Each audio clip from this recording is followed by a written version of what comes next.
प्रहलाद जी, आप मानते हैं कि एसआईपी ही बाकी प्लेटफॉर्म से सबसे बेहतर है? यहाँ पे जाना के मतलब ही ये हुआ कि आपका प्रॉफिट बनना। जी, बिल्कुल सही बात है।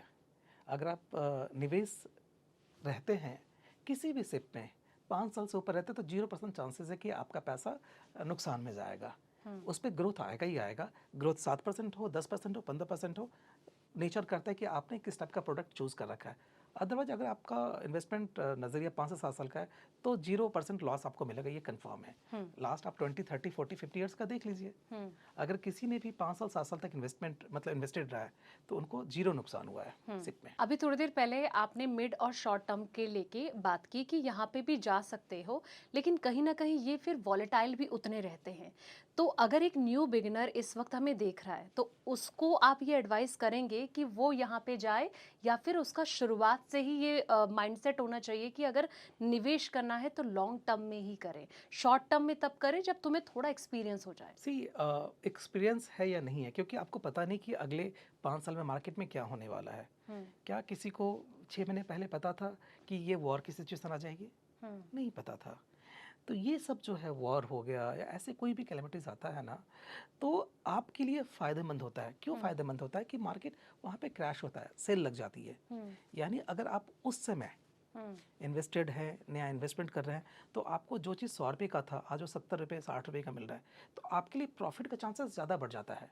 मार्केट में वही पैसा बना सकता है, वेल्थ उसी का क्रिएट हो सकता है जो इस वॉलेटिलिटी वाले मार्केट में इन्वेस्टमेंट रहता है। अगर वॉलेटिलिटी मार्केट में नहीं है तो आप 8 से 10% से ज़्यादा रिटर्न नहीं बना सकते। अगर 15%, 18%, 20% रिटर्न चाहिए तो ऐसी मार्केट में आपको इन्वेस्टमेंट करना पड़ेगा।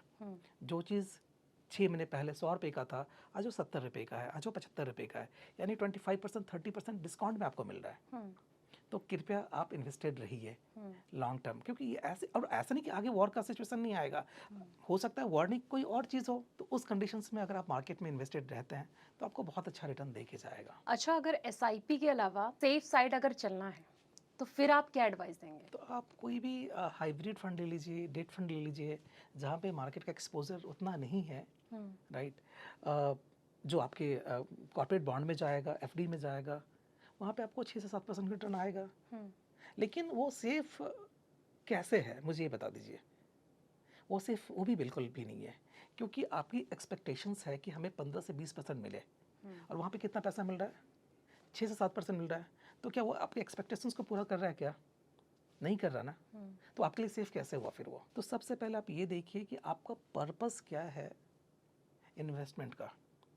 अगर पर्पस जब तक क्लियर नहीं होगा तो आप प्रोसेस नहीं कर सकते, राइट। तो जो ये पर्पस है वो सबसे पहले ज़रूरी है। अगर आपको 10 साल का पैसा चाहिए, मार्केट अगले 5 साल में वॉलेटाइल है, तो क्या कीजिएगा? उस पैसे को निकाल के आप क्या कीजिएगा? जो वॉलेटिलिटी मार्केट है उस मार्केट में जब तक आप इन्वेस्टेड रहेंगे आपको ज़्यादा पैसा मिलेगा, क्योंकि यूनिट्स नीचे के रेट पे आपको मिलेगा। हर टूटती हुई मार्केट पे आप इन्वेस्ट करते रहिए। यही सिप की मतलब कंपाउंडिंग है, मैजिक है।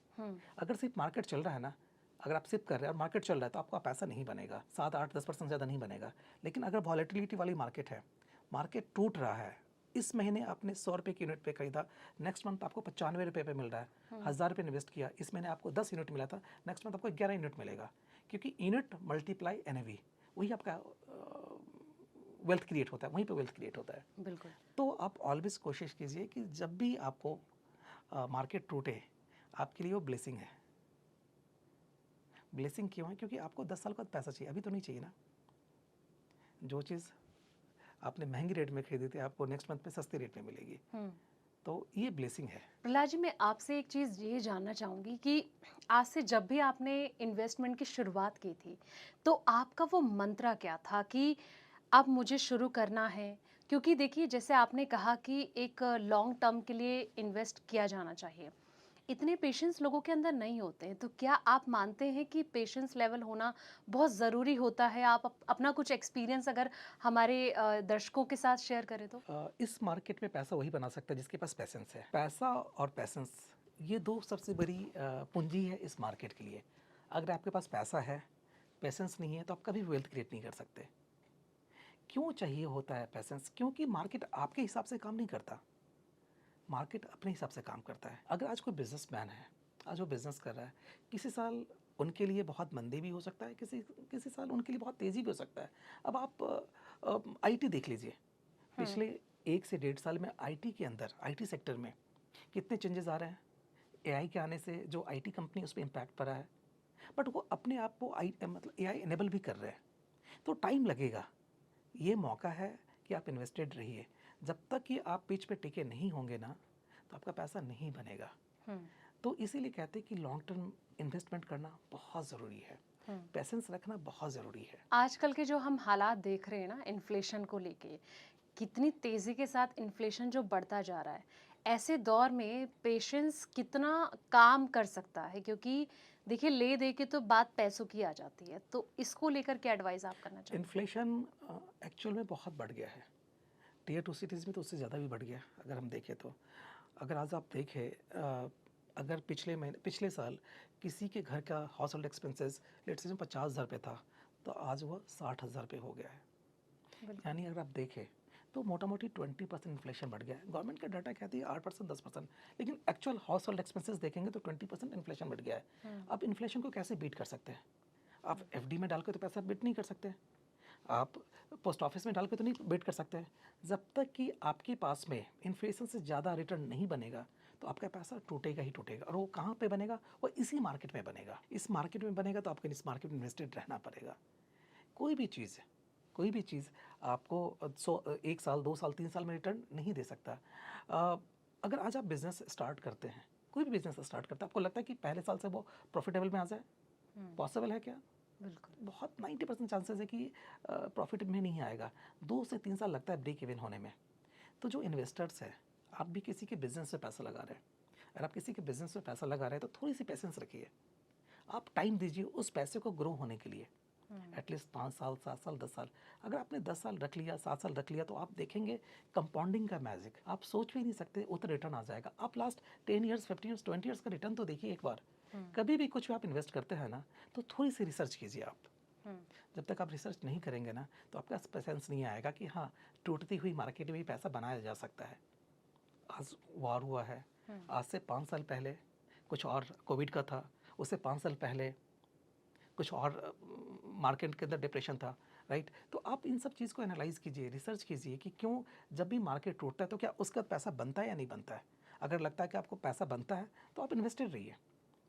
तो इस मार्केट में पेशेंस और पैसा बहुत ज़रूरी है। अच्छा, जब कोई इन्वेस्ट करता है ना, तो सबसे ज़्यादा अगर एक ज़िम्मेदारी जो बन जाती है, वो फंड मैनेजर की बन जाती है। क्योंकि उन्हें ट्रैक करना पड़ता है कि ऐसा ना हो कि सामने वाले को कोई लॉस हो जाए। तो ऐसे में उनकी क्या ज़िम्मेदारी बन जाती है और किस तरीके का प्रेशर फिर ऐसे ही टूटती हुई मार्केट में उनके ऊपर रहता है? सी फंड मैनेजर एक्सपर्ट है, हुँ, वो उतने काबिल है कि मार्केट कैसे भी हो, उनको पता है कि कैसे कौन सी इन्वेस्टमेंट इंजीनियरिंग कहाँ पे यूज़ करनी है, right. As a individual investors हम नहीं कर सकते, उनका वो रोज़ का काम है, क्योंकि वो सिर्फ अभी इन्वेस्टमेंट कर रहे तो अभी का एक्सपीरियंस नहीं है, उनको लास्ट 50-60 ईयर्स का एक्सपीरियंस है कि जब इस टाइप का मार्केट हुआ था तो कौन सा सेक्टर कैसे राइज किया था, कौन से सेक्टर में कैसे इन्वेस्ट करना चाहिए। जो फंड मैनेजर है वो आज के लिए इन्वेस्ट नहीं कर रहा, आज वो बीज डाल रहा है। उनको पता है कि जो उसमें प्लांट है, वो जो फ्रूट्स है, वो 3 से 5 साल के बाद ही देगा। तो आपके पैसे को, आपके जो उसको मिनिमाइज़ करता है, आपके रिस्क को मिनिमाइज़ करते हुए वो इन्वेस्ट करता है। तो उनकी एक्सपर्टीज़ इसमें होती है, राइट। तो आपको उन पे ट्रस्ट करना चाहिए और ब्लाइंडली ट्रस्ट करना चाहिए। लेकिन साथ में ये भी है कि आपको हर साल अपने पोर्टफोलियो का रिव्यू भी करना चाहिए, जो आपने इन्वेस्ट किया था उसका क्या पोजीशन है। अगर सपोज आपने स्मॉल कैप में इन्वेस्ट किया या मिड कैप में इन्वेस्ट किया, हो सकता है एक साल में लास्ट 1 ईयर में स्मॉल कैप ने परफॉर्म नहीं किया, हो सकता है कि आपका पैसा 7% 10% टूट गया। आप वहाँ पे देख सकते हैं कि जो दूसरी स्मॉल कैप कंपनियाँ हैं, जो दूसरी स्मॉल कैप एमसीज की जो म्यूचुअल फंड्स है, उसमें कितना रिटर्न आया है। नेगेटिव में रिटर्न आया तो कितना नेगेटिव में रिटर्न आया। ऐसा तो नहीं कि मेरा पोर्टफोलियो 5% टूट गया और दूसरे का पोर्टफोलियो 2% ही टूटा है। तो वहाँ पे एक बार आपको रिस्क एनालाइज करने की ज़रूरत है और वहाँ पे फंड मैनेजर चेंज करने की ज़रूरत है, अदरवाइज़ आप इन्वेस्टेड रह सकते हैं। ऐसी मार्केट में क्या सिर्फ हम एसआईपी पे ही भरोसा कर सकते हैं या फिर बाकी प्लेटफ़ॉर्म की तरफ भी नज़र डाल सकते हैं? सी अपने पास में अगर आज देखें तो अपने बकेट्स में क्या क्या है इन्वेस्टमेंट करने के लिए। एसआईपी हो गया, मीन्स म्यूचुअल फंड हो गया, पोस्ट ऑफिस इन्वेस्टमेंट हो गया, बैंक एफडीज़ हो गया, बॉन्ड्स हो गया, गोल्ड बॉन्ड्स हो गया, पीपीएफ हो गया, ये सारे टूल्स हैं इन्वेस्टमेंट करने के लिए।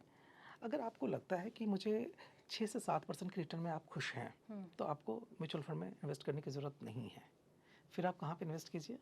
बैंक FD एफडीज में कीजिए, पोस्ट ऑफिस में कीजिए, कॉर्पोरेट बॉन्ड में कीजिए, पोस्ट ऑफिस में कीजिए, राइट, पीपीएफ के अंदर कीजिए, एनएससी में कीजिए।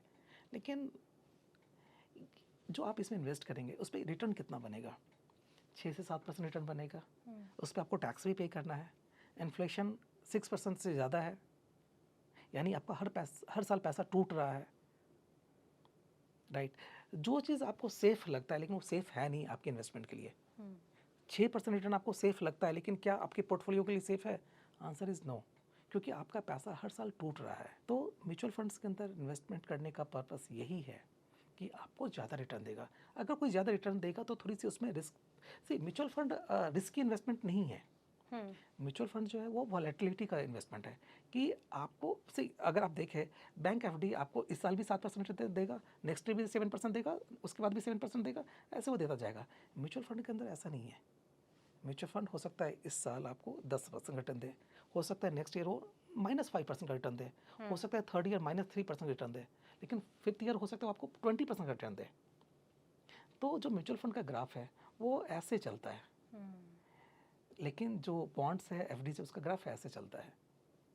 ये 7% आपको देगा, लेकिन ये आपको चांसेस है इसमें आपको 12, 15, 20% रिटर्न भी देने की चांसेस है। तो आप वो व्हीकल चूज़ कीजिए जहाँ पे आप कंफर्टेबल हैं। आपको लगता है कि नहीं मैं 7% में खुश हूँ, तो आप बैंक में जा कर के मतलब चैन की नींद सोइए। अगर आपको लगता नहीं मेरा पैसा टूट रहा है वहाँ पे, ऑफ कोर्स इन्फ्लेशन पैसे को खा रहा है, तो आपको इन्फ्लेशन से ज़्यादा पैसे के लिए आपको म्यूचुअल फंड में इन्वेस्ट करना पड़ेगा, इक्विटीज़ में इन्वेस्ट करना पड़ेगा। किस कंडीशन में प्रहलाद जी म्यूचुअल फंड जो है वो 15% का रिटर्न देता है? एक ही मंत्र है, एक ही मंत्र है। वो मंत्र ये है कि आप लॉन्ग टर्म में इन्वेस्टेड रहिए। आप पास्ट डाटा को तो देखिए ना कि कितना रिटर्न दिया है। कोई भी ऐसी म्यूचुअल फंड नहीं है जो आपको, अगर आप 10 साल इन्वेस्टेड रहते हैं तो 12 से 14% का रिटर्न, किसी भी म्यूचुअल फंड कंपनी, जो वर्स्ट म्यूचुअल फंड भी है ना, वो भी आपको 12% का रिटर्न दिया है लास्ट 10 ईयर्स में। और अच्छी म्यूचुअल फंड 20, 25, 30% तक का भी रिटर्न दिया है। एक मैं कल ही एक डाटा देख रहा था, निपॉन का एक फंड है जो ताइवान में इन्वेस्ट करता है, राइट। उसने लास्ट 2 साल में 75% का रिटर्न दिया है, 75% ईयरली रिटर्न दिया है। तो ऐसे भी फंड्स हैं मार्केट में अवेलेबल। तो आपको चूज़ करना है कि आप अपने पैसे पे कितना रिस्क ले सकते हैं। और सबसे पहले जो आप अपनी एडवाइज़र, उसको बहुत वाइजली चूज़ करें, उनको बहुत वाइजली देखें।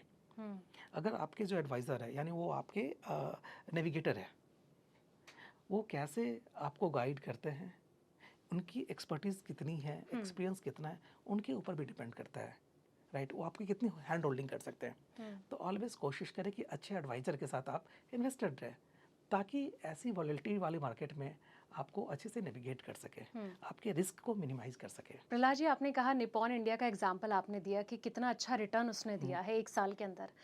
ऐसे कंडीशन में इन्वेस्टर के लिए कितना ज़्यादा इम्पोर्टेंट हो जाता है ऐसे फंड को तलाश करना जो उनको आने वाले वक्त में इतना अच्छा रिटर्न दे सी सके? ये मोस्टली इन्वेस्टर्स को नहीं पता होता, बट जो आपके फंड एडवाइज़र, मैनेजर। जो फंड में जो आपके एडवाइज़र होते हैं, जो आपके नेविगेटर है, जो आपके एडवाइज़र है, उनको पता होता है कि आने वाला जो दशक है, जो आने वाला साल है, नेक्स्ट 5 ईयर्स, 3 ईयर्स, कौन सी कंट्री में अच्छा ग्रोथ होने वाला है, कौन से सेक्टर में अच्छा ग्रोथ होने वाला है, तो वो आपको गाइड करेंगे। तो इसलिए हमने बताया कि आपको हर साल अपने पोर्टफोलियो को रिव्यू करना चाहिए कि क्या जो हमने प्लान किया था 1 साल के लिए, उस मैप पे आप चल रहे हो या नहीं चल रहे हो, राइट। अगर आपको लगता है कि उस डायरेक्शन में, सही डायरेक्शन में नहीं चल रहा है, तो आपको अपने पोर्टफोलियो के अंदर रिस्ट्रक्शन की भी ज़रूरत है। तो इसीलिए हम कहते हैं कि हर साल जिस तरीके से हम अपनी हेल्थ चेकअप करते हैं, आपको अपनी पोर्टफोलियो रिव्यू भी करनी चाहिए, पोर्टफोलियो चेकअप भी करना चाहिए। जैसे वॉरेन बफे कहते हैं कि उनके एक जैसे आइडियोलॉजी होती है कि इस तरीके से चलें तो इन्वेस्टमेंट में अगर आप कर रहे हैं तो अच्छा पैसा आप बना लेंगे। कुछ ऐसी थ्योरी जो हमारे एडवाइज़र को आप देना चाहें, दर्शकों को आप देना चाहें कि कुछ रेशियो जो होते हैं अगर वो फॉलो करें तो वो उससे आप 200% पैसा बना लेंगे? वॉरेन बफे ये भी कहते हैं जो बहुत पढ़े लिखे लोग हैं ना, वो इस मार्केट में पैसा नहीं बनाते हैं, क्योंकि वो चर्निंग में लगे रहते हैं, यहाँ से निकाला यहाँ पे डाल दिया, यहाँ से निकाला यहाँ पे डाल दिया। पैसा कौन बनाता है? जो इन्वेस्ट करके भूल गया, जो ज़्यादा पढ़े लिखे लोग होते हैं, राइट, वो उनको लगता है कि हम हर रोज़ पैसा बनाएं, हर महीने पैसा बनाएं। एक सेक्टर में आज पैसा निकाला लगाया, दूसरे सेक्टर में डाल दिया। कोई ज़रूरी नहीं कि इस सेक्टर से पैसा निकाल करके आप दूसरे सेक्टर में पैसा बनेगा ही बनेगा। चांसेस 50-50 है।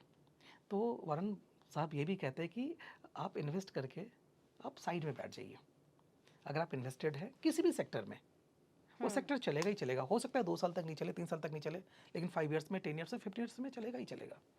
आज से 10 साल पहले, 15 साल पहले डिफेंस सेक्टर को कोई नहीं जानता था, बिल्कुल। रिन्यूएबल एनर्जी सेक्टर को नहीं जानता था। लोग सुनते थे कि हाँ एक रिन्यूएबल एनर्जी नाम की कोई इंडस्ट्री है, लेकिन आज आप देख लीजिए ईवी को कितने लोग जानते थे आज से 15 साल पहले, 10 साल पहले। तो हर इंडस्ट्री हर 5 साल पे जो ग्रोथ है वो डिफरेंट सेक्टर में हो रहा है। हर 5 साल पे हमारी नीड बदल जाती है। 10 साल पहले ईवी की उतनी नीड थी नहीं थी, 5 साल पहले थोड़ी नीड हुई, आज बहुत ज़्यादा नीड हो गया है। तो आप इन्वेस्टेड रहिए, आप अपने फंड मैनेजर को चूज़ कीजिए, आप अपने एडवाइज़र को चूज़ कीजिए, ताकि वो आपको अच्छे से नेविगेट कर सके। आने वाले वक्त में आपको क्या लग रहा है कि कौन कौन से सेक्टर जो हैं वो चमकते हुए सितारों की तरह काम करेंगे? ऐसे बहुत सेक्टर है, एक सेक्टर की बात हम नहीं कर सकते। ये भी बहुत अच्छा सेक्टर होने जा रहा है। जिस हिसाब से फ्यूल प्राइस, क्रूड प्राइस बढ़ रहा है, ये भी एक बहुत अच्छा सेक्टर होने जा रहा है। अगर यस, फार्मा बहुत अच्छा सेक्टर होने जा रहा है। डिफेंस, आज देख लीजिए सारी वर्ल्ड में वॉर की सिचुएशन है, हर कोई चाहता है कि उनकी जो कंट्री रहे थोड़ी सी वो अच्छी स्थिति में रहे। जो डिफेंस सेक्टर है वो काफ़ी अच्छा मतलब होने जा रहा है। तो बहुत ऐसे सेक्टर है। बिल्कुल।